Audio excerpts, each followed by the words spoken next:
In this series on friendship, what might we learn from a philosopher whose most famous quote is "Hell is other people"? Jean-Paul Sartre was an intellectual celebrity in the mid-20th century as the world sought meaning within the societal unrest and general disillusionment following World War II. A leading existentialist philosopher, he believed we came into the world without purpose and became ever decreasingly our true selves because of the unavoidable judgment of others. And somehow, he still had some of the most famous and romanticized friendships and friendship breakups in the history of intelligentsia. Let's talk about it on From What We've Gathered with Danny Nelson and Kylie Shahar. In the land of teeter totters, I prefer a slide. Turbulent or gentle waters, let's go for a ride. Hi, Kylie. Hi, Danny. Today we're going to be talking about friendship through the eyes of existentialism, and really a little more about authenticity is kind of the direction we're going to talk about today. So here's a scenario for you. You go into a coffee shop. What you want to order is a triple shot latte with oat milk, with hazelnut and vanilla cream. Oh my God. But you get an eyebrow raise From the barista. from the barista. No words. Oh. But a look that says Rein it in, sister. judgment. I'm sure there could be some light foam on top. I'm sure there's like a Right. whatever. Yeah. What do you think? What do you think? You go, you get the eyebrow raise. Oh, I'm folding immediately. I go, you know what? Or what? Just a drip coffee. With nothing. Nothing. No Strike room. that. Yeah. Excuse me. Strike that from the record. I didn't even say any of that. Yeah, I'm folding immediately. You pass that kind of judgment, and I'm like right back there in my middle school adolescent days making fashion choices like in response, right, to like judgment and whatever, which like that kind of thing too, I feel like is although different to a degree, is the same kind of thing as like the barista coffee shop example, right? Just like trying to reflect on being a young kid in middle school and high school and trying to, Figure out who am I? yeah. And to think that, in that kind of juvenile brain, everyone will know who I am by what I'm wearing. Yeah. Oh, yeah. I will be identified within the group, social Right. group I belong Yeah. to. Like it has social purchase, right? So that like people, right, you're wearing the cool thing, or like what's cool. You're wearing the skater gear. Exactly. That's who you're supposed to hang out with. You're in your cheerleader uniform. right. Yeah, and I think it goes, I mean, it's such probably a widespread experience of especially going from being an adolescent and really kind of making fashion choices in response to your environment in these ways that, as you grow up and mature and reflect, you realize that you at least in my case, reject a lot of that. Like I used to just try to wear as plain clothes as I possibly could, often wearing just like a black t-shirt, black pants, or blue jeans. Best outfit. Best outfit. I mean, still a classic. Just because I was like, that's the best way to just kind of like disappear into the crowd, like not stand out, in effect, not be seen. Oh, no. And like now, right, as a mature adult, I'm like, I don't care about that. I'm just gonna wear what first of all makes me feel comfortable and like what I'm excited about. So I wear like patterns clashing in loud, bright colors and all that stuff because I'm like, let me be seen for who I am, right? Yep. Whereas, but then it's still funny. Then I still get, I fold in the face of judgment at the barista. But at least I'm wearing my cool pinstripe skirt. I mean, not like me. I'm showing up at my college town coffee shop in a crop top trying to be like, oh, yes, I'm one of the youths. I'm just kidding.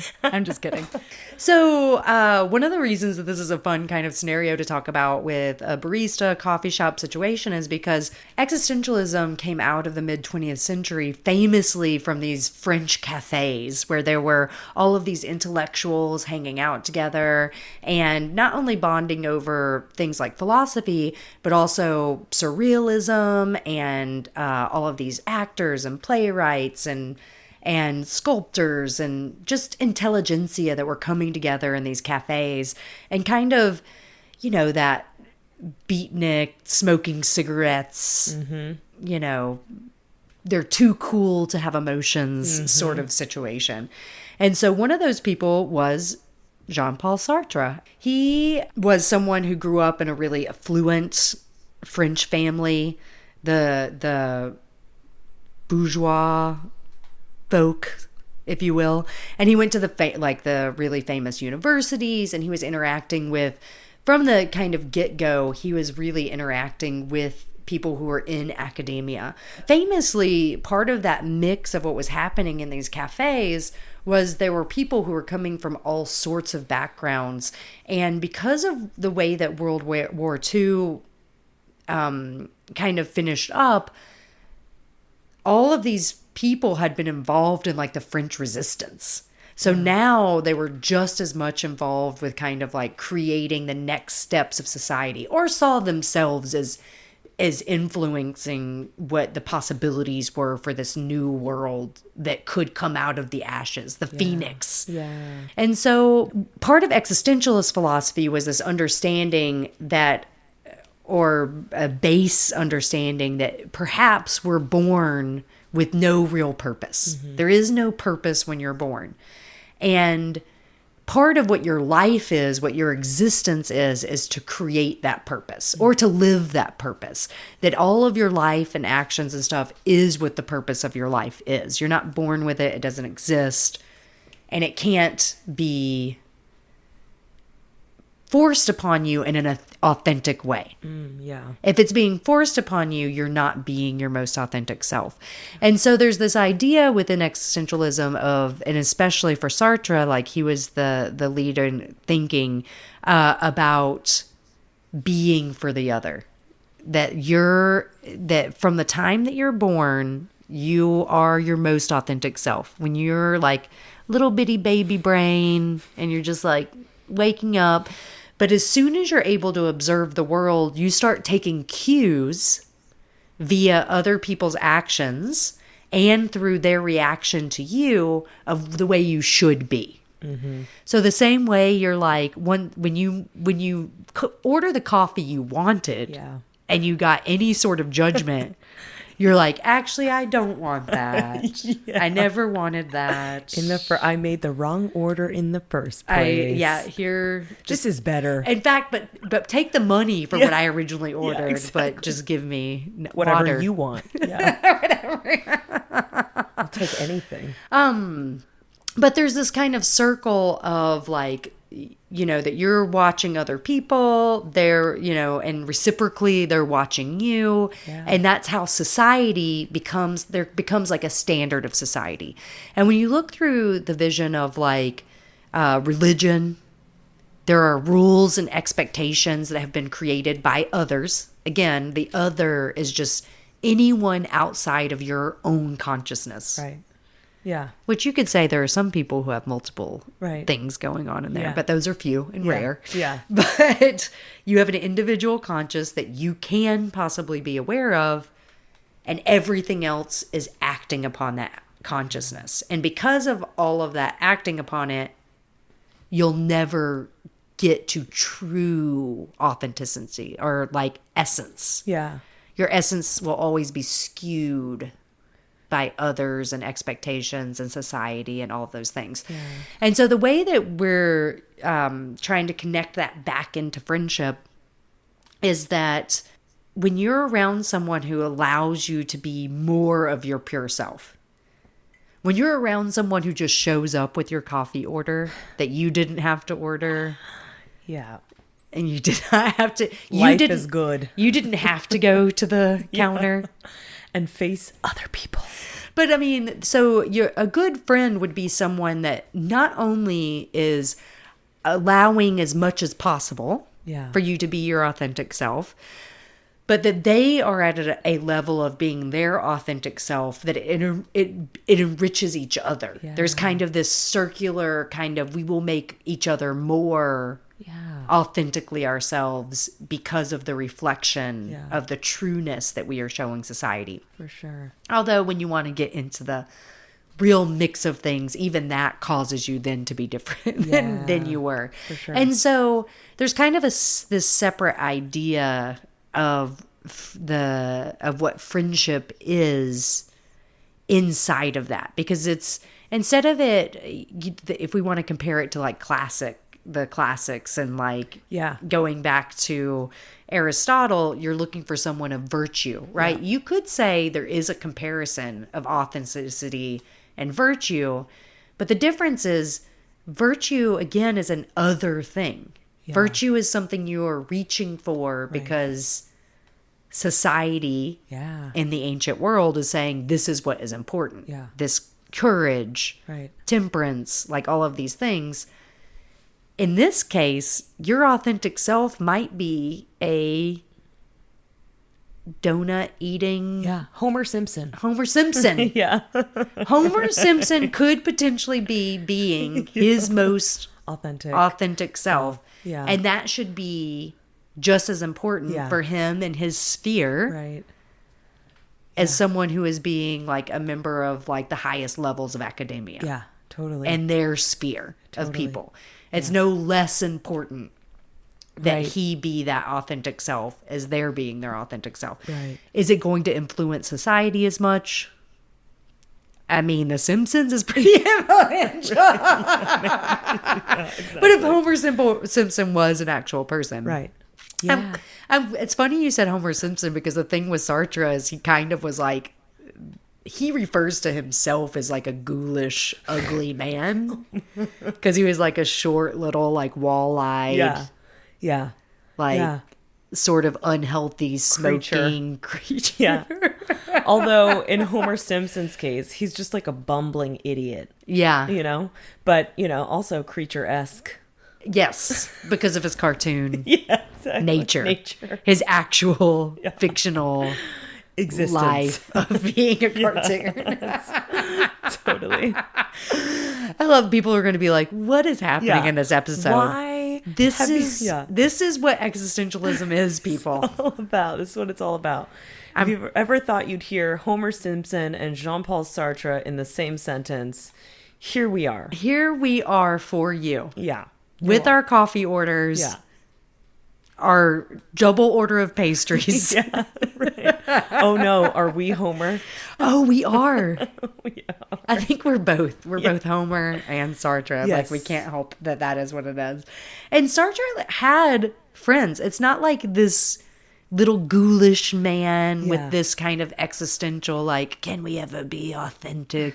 But he actually was surrounded by a lot of famous people, and it was like kind of like almost to this level of pop culture of like stadiums, you know, where people, they were doing interviews on TV and giant newspapers. Their writings and their plays were like very well attended. And the most famous friendship, well, you could argue that his girlfriend, but Albert Camus was someone who, also philosopher, I'm sure you guys have heard of him before. He won the Nobel Prize in Literature, and he was a huge voice in the post-World War II kind of world where, you know, he and Sartre came to a disagreement. So they were in this position where they had been you know, I can't imagine what it's like to travel the world with like a colleague, you know, where they're going around and talking to people. But all of the sudden, within these discussions, very publicly, they started having a huge rift over nonviolence versus, you know, rebellions with violence as they were rebuilding all the governments of Europe. And this disagreement, which I think, you know, you could describe as part of the consequences of authenticity, meant that they could no longer be friends. Right. Because for them to be their most authentic self, someone like Camus, who was, you know, an absurdist, right, which he thought that, like, you know, essentially everything is meaningless. So the only meaning that exists is what you create. Right. And if what you're creating is violence, that is bad. Right. You know, that is not something that should be a lifestyle. And Sartre, who never had been exposed to like poverty or like, real violence, although again, everyone experienced death in Europe in World War II, in some ways, in some kind of connection, had a much different feel about what that looked like, right? And he just thought that that was a consequence of getting a proper government in place. And all of them are still discussing utopia, right? This hope is like, okay, out of the ashes of all this, how do we get to utopia? Mm-hmm. And because of their truest natures, their most authentic selves as academics, with these giant brains that they're thinking about it, that them being their most authentic selves meant that they were in direct opposition of each other. They could not be friends any longer. It's just like you might think the dark side of authenticity, if you want to put it like that, or like, right, understanding the implications of being authentic. One possibility, one consequence, as you note, is that, well, what could happen is that you realize, given your authentic self or given your friend's authentic self, right, you might realize that actually there is no friendship to be had, not because there's like bad blood or you hate the person or whatever it is, but just that choosing things in accordance with what you take to be authentic to you just might mean that you don't jive with the people that you thought you did. Especially when something like morality comes to such a divergence, because, I think everyone, no matter their education level or whatever, have some sort of morality that is sacred to them. Right. Right? Like in a society where, there are people who don't mind a little bit of light stealing. Okay, here's a little example. You're at the grocery store and you're with your friend and they just grab a couple of, grapes. a little scoop of cashews out of the like Whole Food bin. Yeah, the bulk bins or whatever. Like, and you just pop them in their mouth and they think nothing of it, right? That's still thievery, right? And I think that like, that's an example. Of course, I do not want to compare this to the horrors of trying to rebuild governments. But it's just like on a micro scale, for some people, like morality wise, that's not like who cares? It's a harmless crime. Yeah. But you might be like, that is embarrassing to me. The anxiety I get over being caught is not worth it to me. Like all of the, so something. It's not me, right? Exactly. It's not me. This is not me. I can't. Yeah. It's not who I want to be around either. Right. It's not just that I have decided I don't want to do it. Exactly. Yeah. I don't want to be around someone who thinks that that is okay. Yeah, exactly. To do that. Right. And that's on a lot of levels, right? It could be the way that people treat other people. Yes. It could be the way that someone is, how someone handles parenting. You could just decide, I cannot be around this. Absolutely. Right. Yeah. Like, this is, for a lot of reasons, just not something that is and I mean, like, one thing that this calls to mind then, which is another thing that we don't often think about so explicitly, is just this idea of friend breakups. Maybe for Sartre and Camus, it was unique in that it was very public. They were public figures. Right. Like, this all happened very sort of publicly and explicitly.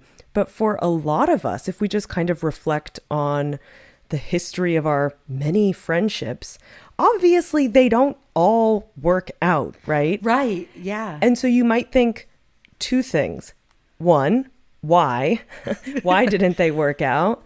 And then another sort of semi-related question is like, how did the friendship end? Because a lot of times we don't have like formal friendship breakups in the way that you might think you need to do when you end a romantic relationship. Absolutely. And these to bring that up, that comparison of with a romantic relationship, I would say there are scars within my emotional being from friendship breakups that are far deeper than romantic relationships.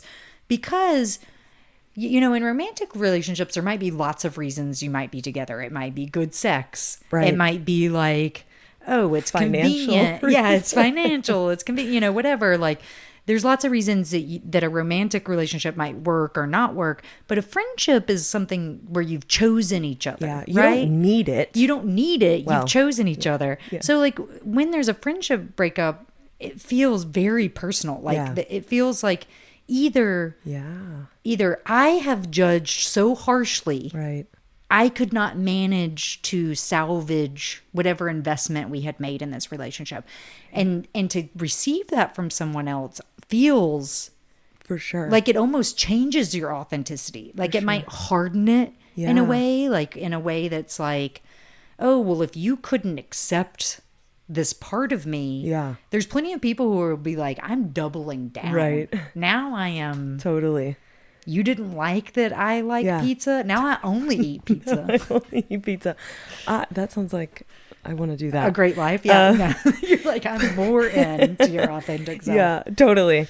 But yeah, I mean, like, you know, this just raises so many questions about what it means to like live authentically and choose in accordance with what your authentic self is, right? Because like if authenticity is sort of the product of your making choices in response to, you know, seeing and being seen and all of these things, it seems like your environment really matters. Right. Absolutely. And the choices that you make within like where you choose to exist Yeah.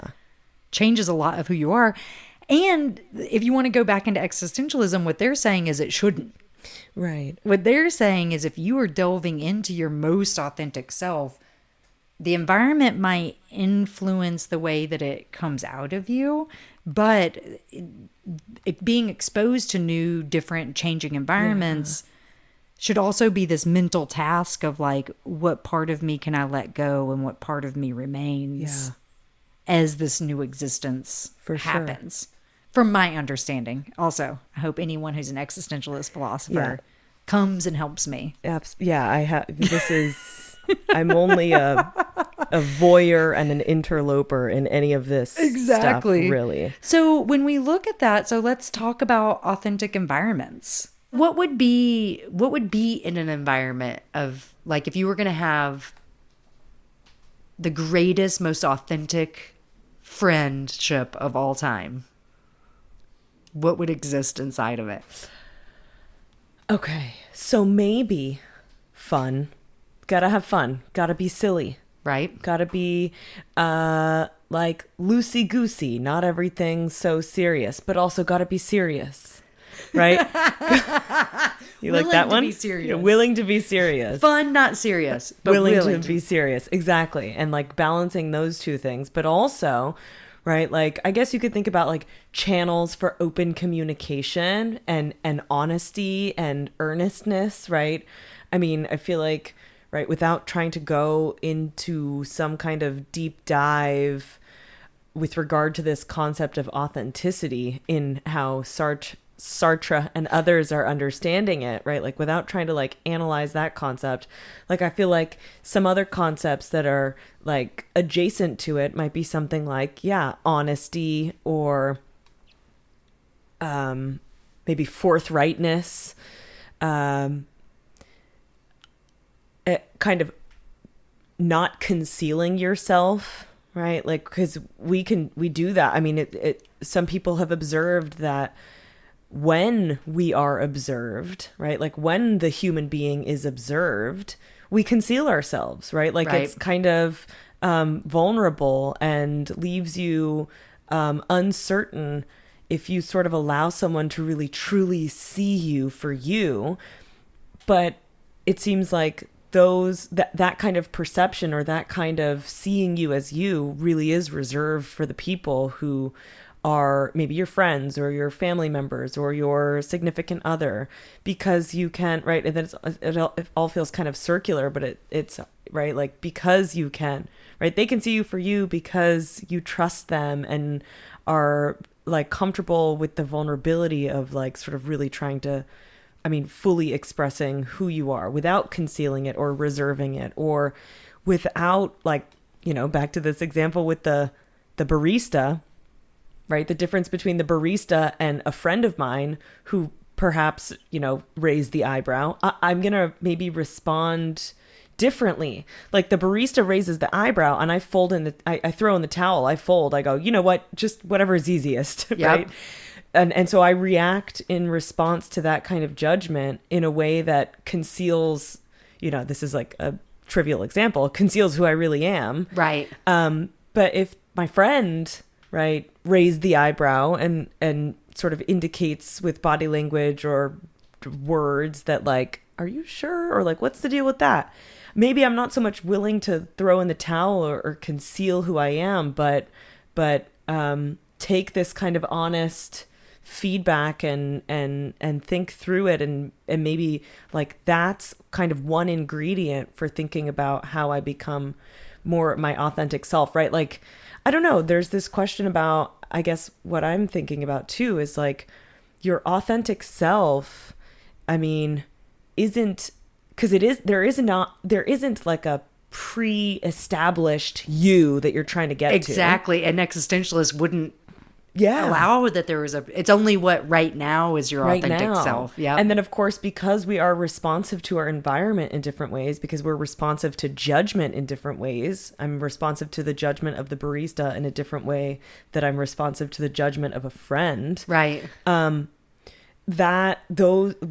I choose to react in response to those judgments can like shapes who I am. Right. Like shapes you might think like, shapes my essence in a way. It's not like a preformed essence that I'm trying to like actualize or get closer to, but it's like, it is like constantly in construction and like being formed on the basis of how I respond to things like the judgment of others. And so it's like the authenticity, it's funny, like it's so easy to talk about it as something that's like, that you're trying to get closer to, right? It's over here. It's this preformed thing. As you try to get closer to it, it gets further away. Because you're trying to get close to it. Versus like versus thinking of myself or my personhood or something like that, or my authenticity as like under construction, right? That can be shaped by the people around me. And so like one sort of lesson that I think,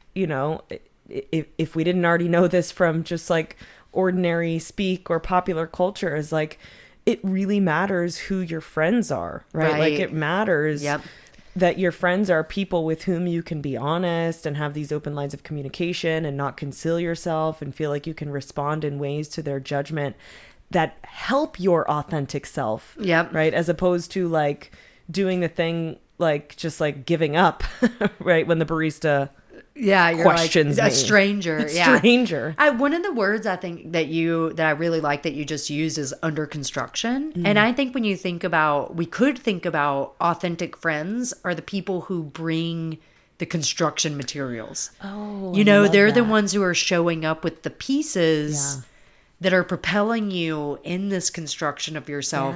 They're not telling you how to put it together. They're not doing the construction. In fact, they can't. In fact, saying that they are providing that to you is objectifying them in a way that, again, we're not getting into all of Sartre's ideas, but like there's an objectification part of it that is like, can you ever be true friends, or can you have true love without them being the object of your desire, your existence or your desire? And that, taking away you're the object of their existence. But